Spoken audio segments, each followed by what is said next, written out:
Hi! I am very excited to be bringing back Barkers and Briefs for a special reading of the Hellbound Heart. Whoop, there we go. And of course, this is the story that actually started everyone's Cenobite love and obsession and was the premise for Hellraiser. So, The Hellbound Heart by Clive Barker.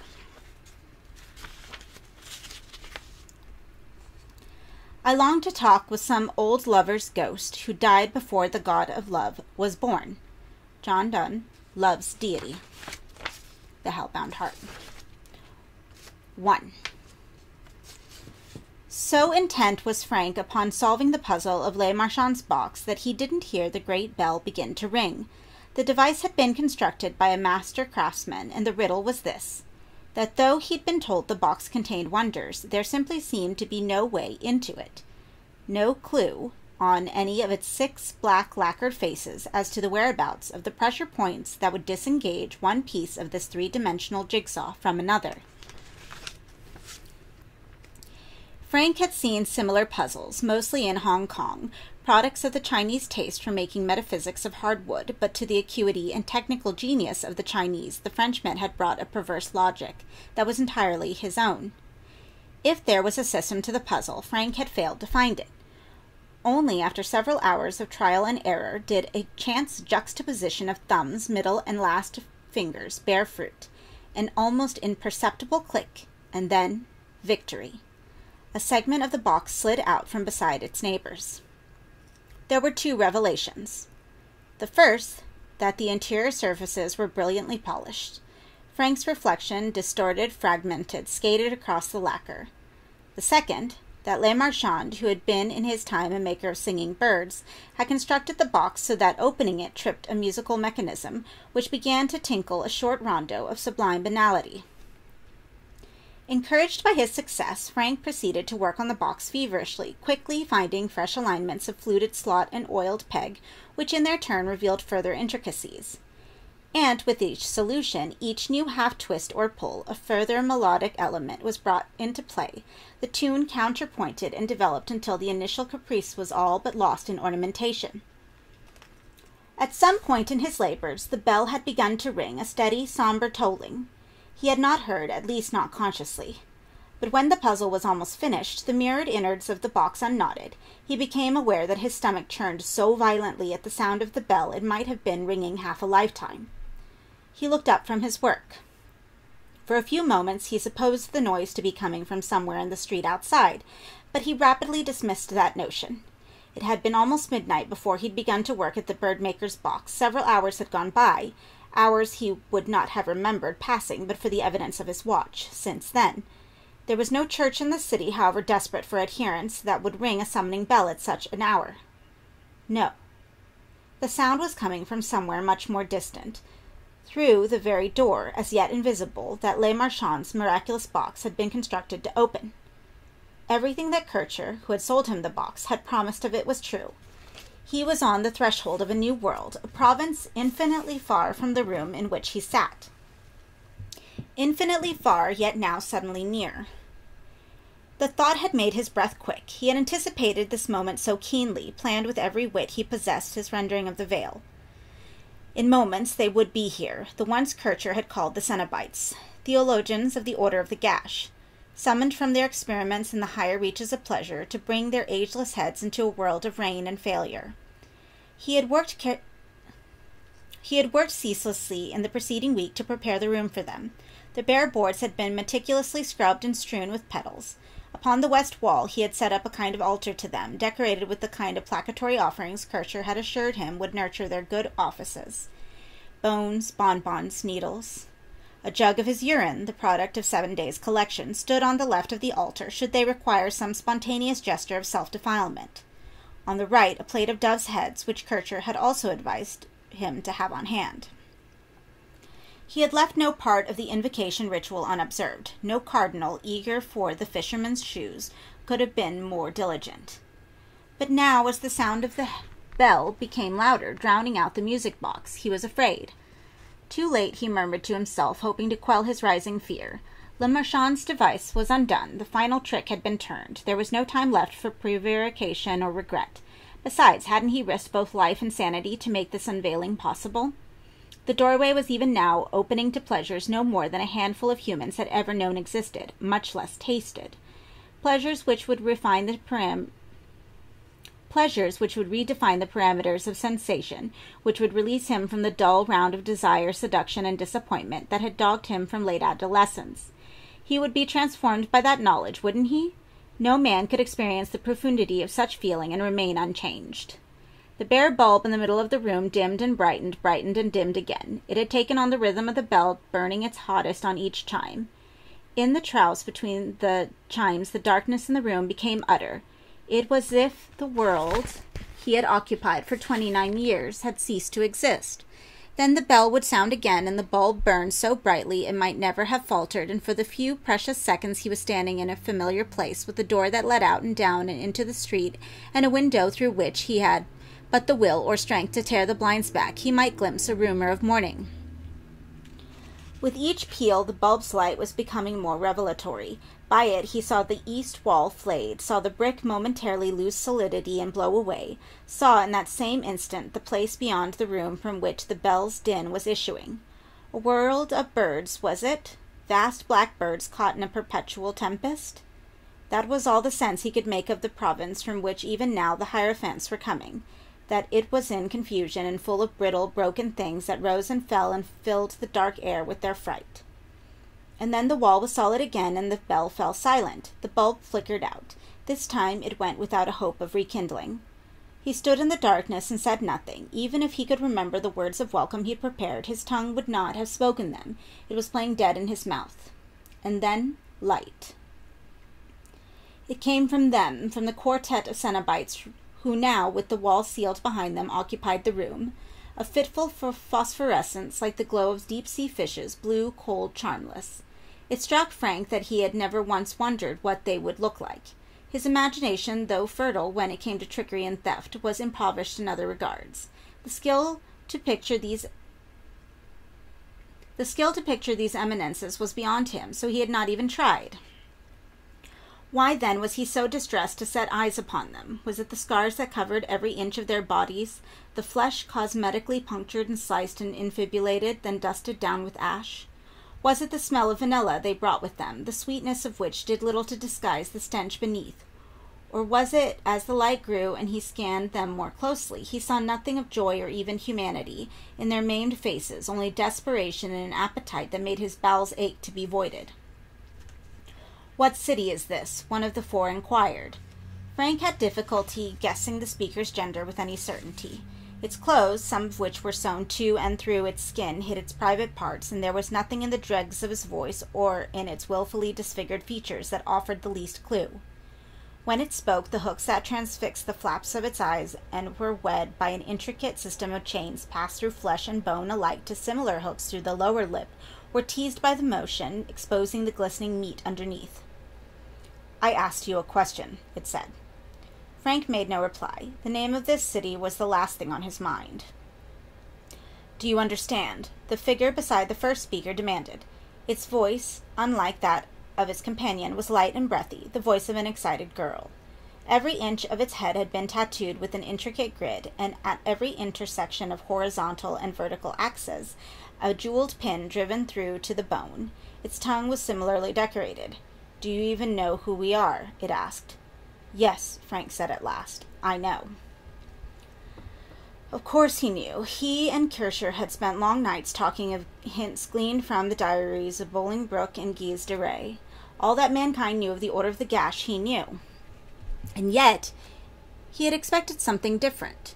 Expected some sign of the numberless splendors they had access to. He had thought they would come with women, at least oiled women, milked women, women shaved and muscled for the act of love, their lips perfumed, their thighs trembling to spread, their buttocks weighty, the way he liked them. He had expected sighs and languid bodies spread on the floor underfoot like a living carpet, had expected virgin whores that every crevice was his for the asking, and whose skills would press him upward to undreamed-of ecstasies. The world would be forgotten in their arms. He would be exalted by his lust instead of despised for it. But no women, no sighs. Only these sexless things with their corrugated flesh. Now the third spoke. Its features were so heavily scarified, the wounds nurtured until they ballooned, that its eyes were invisible and its mouth corrupted by the disfigurement of its mouth. "What do you want?" it asked him. He perused his questioner more confidently than he had the other two. His fear was draining away with every second that passed. Memories of the terrifying place beyond the wall were already receding. He was left with these decrepit decadents, with their stench, their queer deformity, their self-evident frailty. The only thing he had to fear was nausea. "Kircher told me there would be 5 of you," Frank said. "The engineer will arrive should the moment merit," came the reply. "Now again, we ask you, what do you want?" Why should he not answer them straight? "Pleasure," he replied. "Kircher says you know about pleasure." "Oh, we do," said the first of them. "Everything you ever wanted." "Yes?" Of course. It stared at him with its all too naked eyes. "What have you dreamed?" it said. The question, put so baldly, confounded him. How could he hope to articulate the nature of the phantasms his libido had created? He was still searching for words when one of them said, "This world, it disappoints you?" "Pretty much," he replied. "You're not the first to tire of its trivialities," came the response. "There have been others." "Not many," the gridded face put in. "True, a handful at best, but a few have dared to use Le Marchand's configuration. Men like yourself, hungry for new possibilities, who've heard that we have skills unknown in your region." "I expected," Frank began. "We know what you expected," the Cenobite replied. "We understand to its breadth and depth the nature of your frenzy. It is utterly familiar to us." Frank grunted. "So," he said, "you know what I've dreamed about. You can supply the pleasure." The thing's face broke open, its lips curling back a baboon's smile. "Not as you understand it," came the reply. Frank made to interrupt, but the creature raised a silencing hand. "There are conditions of the nerve endings," it said, "the like of which your imagination, however fevered, could not hope to evoke." "Yes?" "Oh, yes. Oh, most certainly. Your most treasured depravity is child's play besides the experiences we offer." "Will you partake of them?" said the second Cenobite. Frank looked at the scars and the hooks. Again his tongue was deficient. "Will you?" Outside, somewhere near, the world would soon be waking. He had watched it wake from the window of this very room, day after day, stirring itself to another round of fruitless pursuits, and he'd known that there was nothing left out there to excite him. No heat, only sweat. No passion, only sudden lust and just as sudden indifference. He had turned his back on such dissatisfaction. If in doing so he had to interpret the signs these creatures brought him, then that was the price of ambition. He was ready to pay it. "Show me," he said. "There's no going back. You do understand that?" "Show me." They needed no further invitation to raise the curtain. He heard the door creak as it was opened and turned to see that the world beyond the threshold had disappeared, to be replaced by the same panic-filled darkness from which the members of the order had stepped. He looked back toward the Cenobites, seeking some explanation for this, but they'd disappeared. Their passing had not gone unrecorded, however. They'd taken the flowers with them, leaving only bare boards, and on the wall the offerings he had assembled were blackening, as if in the heat of some fierce but invisible flame. He smelled the bitterness of their consumption. It pricked his nostrils so acutely he was certain they would bleed. But the smell of burning was only the beginning. No sooner had he registered it than 6 other scents filled his head. Perfumes he had scarcely noticed until now were suddenly overpoweringly strong. The lingering scent of filched blossoms, the smell of the paint on the ceiling, and the sap in the wood beneath his feet all filled his head. He could even smell the darkness outside the door, and in it the odor of 100,000 birds. He put his hand to his mouth and nose to stop the onslaught from overcoming him, but the stench of perspiration on his fingers made him giddy. He might have been driven to nausea had there not been fresh sensations flooding his system from each nerve ending and taste bud. It seemed he could suddenly feel the collision of the dust motes on his skin. Every drawn breath chafed his lips, every blink his eyes. Bile burned in the back of his throat, and a morsel of yesterday's beef that had lodged between his teeth sent spasms through his system as it exuded a droplet of gravy upon his tongue. His ears were no less sensitive. His head was filled with 1,000 dins, some of which he himself was father to. The air that broke against his eardrums was a hurricane. The flatulence in his bowels was thunder. But there was other sounds, innumerable sounds, which assailed him from somewhere beyond himself. Voices raised in anger, whispered professions of love, roars and rattlings, snatches of songs, tears. Was it the world he was hearing, morning breaking in 1,000 homes? He had no chance to listen closely. The cacophony drove any power of analysis from his head. But there was worse. The eyes. O God in heaven, he had never guessed that they could be such torment. He who'd thought there was nothing on earth left to startle him. Now he reeled. Everywhere. Sight. The plain plaster of the ceiling was an awesome geography of brush strokes. The weave of his plain shirt an unbearable elaboration of threads. In the corner he saw a mite move on a dead dove's head and wink its eyes at him, seeing that he saw. Too much. Too much. Appalled, he shut his eyes, but there was more inside than out, memories whose violence shook him to the verge of senselessness. He sucked his mother's milk and choked, felt his siblings' arms around him. A fight, was it, or a brotherly embrace? Either way, it suffocated. And more, so much more. A short lifetime of sensations, all writ in a perfect hand upon his cortex and breaking him with their insistence that they be remembered. He felt close to exploding. Surely the world outside his head, the room and the birds beyond the door, they, for all their shrieking excesses, could not be as overwhelming as his memories. Better that, he thought, and tried to open his eyes, but they wouldn't unglue. Tears or pus or needle and thread had sealed them up. He thought of the faces of the Cenobites, the hooks, the chains. Had they worked some similar surgery upon him, locking him up behind his eyes with the parade of his history? In fear for his sanity, he began to address them, though he was no longer certain that they were even within earshot. "Why?" he asked. "Why are you doing this to me?" The echo of his words roared in his ears, but he scarcely attended to it. More sense impressions were swimming up from the past to torment him. Childhood still lingered on his tongue, milk and frustration, but there were adult feelings joining in now. He was grown. He was mustached and mighty, hands heavy, gut large. Youthful pleasures had possessed the appeal of newness, but as the years had crept on and mild sensation lost its potency, stronger and stronger experiences had been called for. And here they came again, more pungent for being laid in the darkness at the back of his head. He felt untold tastes upon his tongue, bitter, sweet, sour, salty, smelled spice and shit and his mother's hair, saw cities and sky, saw speeds, saw deeps, broke bread with men now dead, and was scalded by the heat of their spittle on his cheek. And of course there were women. Always, amid the flurry and confusion, memories of women appeared, assaulting him with their scents, their textures, their tastes. The proximity of this harem aroused him despite circumstances. He opened his trousers and caressed his cock, more eager to have the seed spilled, and so be freed of these creatures than for the pleasure of it. He was dimly aware, as he worked his inches, that he must make a pitiful sight, a blind man in an empty room aroused for a dream's sake. But the racking, joyless orgasm failed to even slow the relentless display. His knees buckled and his body collapsed to the boards where his spunk had fallen. There was a spasm of pain as he hit the floor, but the response was washed away before another wave of memories. He rolled on his back and screamed and begged for an end to it, but the sensations only rose higher still, whipped to fresh heights with every prayer for cessation he offered up. The pleas became a single sound, words and sense eclipsed by panic.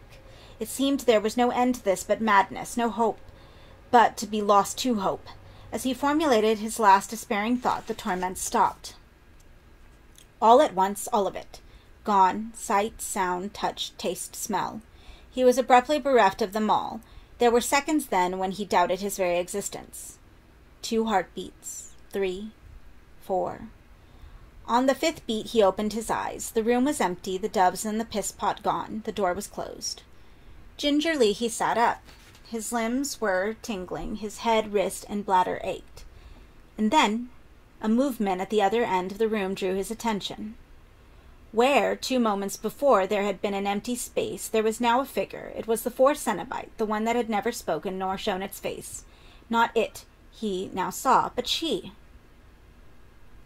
The hood it had worn had been discarded, as had the robes.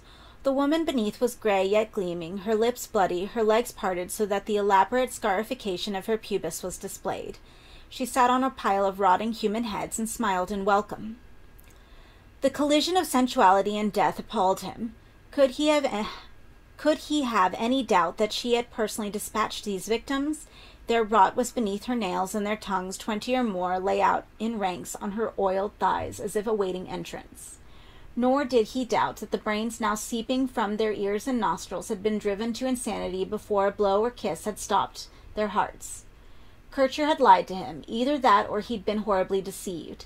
There was no pleasure in the air, or at least not as humankind understood it. He had made a mistake opening Le Marchand's box. A very terrible mistake. "Oh, so you've finished dreaming," said the Cenobite, perusing him as he lay panting on the bare boards. "Good." She stood up. The tongues fell to the floor like a rain of slugs. "Now we can begin," she said.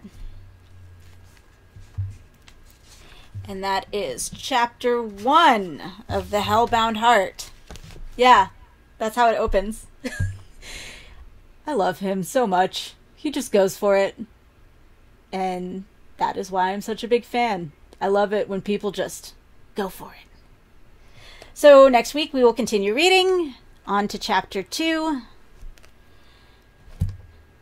And I will see you next week. Thank you for reading with me.